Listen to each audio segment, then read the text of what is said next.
Okay, we have a little problem, and so we've solved it, and I want to show you how. I have a beautifully formatted course document. It's just fantastic. Introduction to the course. It's cognitive social psychology. Amazing. However, and it looks very well formatted. Here's Peter Berger, and here's Rubel. Great guys, okay? And so we're formatting away and reminding ourselves and thinking and trying to learn. But when we look at the document map, there's nothing here. There are no headings. What does that mean? If you go ahead and view the outline, there is no outline. There are no levels in this outline. Now you can take and let's look at the foundations level, and you could take and make that a level 1. Okay. And then we can look at social construction of meaning and make that level 2. All right, that's fantastic, and now these appear in the document map, but boy, doing this for the whole document is a real pain. How can we handle it automatically? Fortunately, there's a way. So let's talk about that now with our discussion. Notes to the teacher. The syllabus provided beautiful formatting. This was gorgeous, but there are no levels. And that's the problem. We can't use the document map, and we can't expand or collapse those levels so that I maintain focus. I want to just focus and memorize the key words. The Word has a great outliner, and changing outline levels, if you change the heading levels, if you just use the normal way of working with the outline, by using these arrows, you will change the heading levels and the formatting gets messed up. I'm not going to show you that. You can actually do the levels. I showed you the real pain. The Visual Basic could do this, but I don't want to program for this class. Okay, so what's our solution? OneNote fixes this problem almost automatically. And I'll show you the things to do. Okay, so here's our document again. I'm going to go ahead and leave it back. I'm going to correct these two. I'm just going to remove those two. So here's our document. If you'll notice a little bit, maybe, okay, this is not bold-faced. And so you could bold-face that just to make formatting consistent. The important thing, though, is that you maintain the print layout. The print layout is just, well, you don't put a new document. You try to go back and view the print layout, that we don't mess with this diagram. Now, the original diagram for printing purposes had page breaks and section breaks. So I did remove both of those. So we make the formatting consistent by making week 7, that would be now bold-faced. Okay, good job. And remove the page break and the section breaks. Okay. Now copy the formatted body text to a new OneNote document. Look at what's happening. Can you see right here? You're getting a little teeny, very transparent arrow and a moving thing. Word automatically does outlining. It's amazing. So let's see if I can move over here and look at what's happened. I pasted this into Word and into OneNote.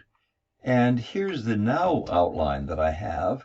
If we go to week 6, or let's go to week 5 and just expand it, there's a beautiful expansion. And I can expand or reduce any of those. I can reduce this one. For example, I get tired of looking at the recommended readings, so I get rid of that. But I do have to remember there are standard readings, and we do have an exercise due. So I can be cutting these up and down. This is clearly about subcultures, and I'd like that bold-faced, and distinctions. These are the two things that we're going to be studying in this class. Okay. So how did we get this? Here's our unformatted material, week 9, here's week 8, and here's week 7. All right, so here's week 7. When I select this arrow here, it just does framing. Now, I said I wanted to bold-face that, so we'll go ahead and bold-face it. But if I select this one, it automatically reads the outline from this beautiful formatting he did. I have to want to move this in 1 unit, so I'm moving it in. And I'll do the same thing here. So, and notice this was week 2, it now moves it in.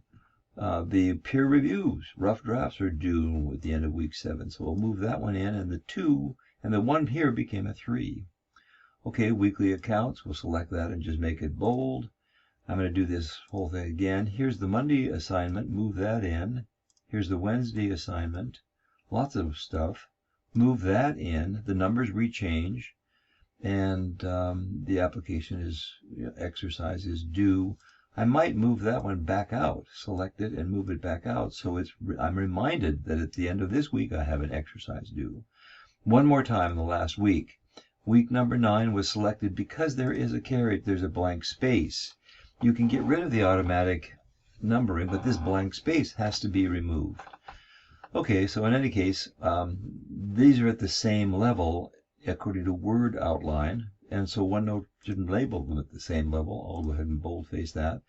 When I select the next one, though, it notices that there's a lot of other material. 1A1.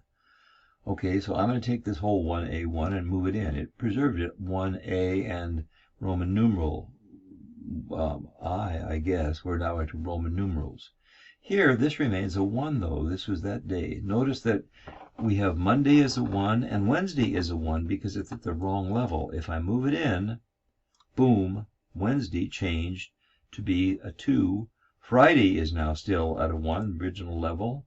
Collect it and move it in, and Friday changed to a 3. We've solved our problem. Okay, the solution in review again, if I can get this thing over here. OneNote fixes the problem. Make week 7 bold, remove the page breaks, copy the remaining formatted text to OneNote. You've got an automatic outline. The levels are already done. Learn what you do. Start to move to the start of a line, double click the arrow and see what OneNote assumes is that level.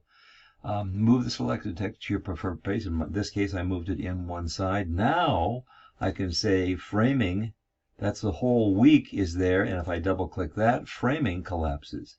If I double click, or if I single click 8 and double click it, and single click 9 and double click that, we've got a beautiful way to begin looking at and studying. Here's my whole class now. Well, we weren't seeing what I was doing, but there's my whole class now, expanded or contracted. It's fantastic. Good job, Bob.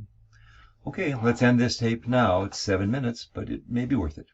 Talk to you later.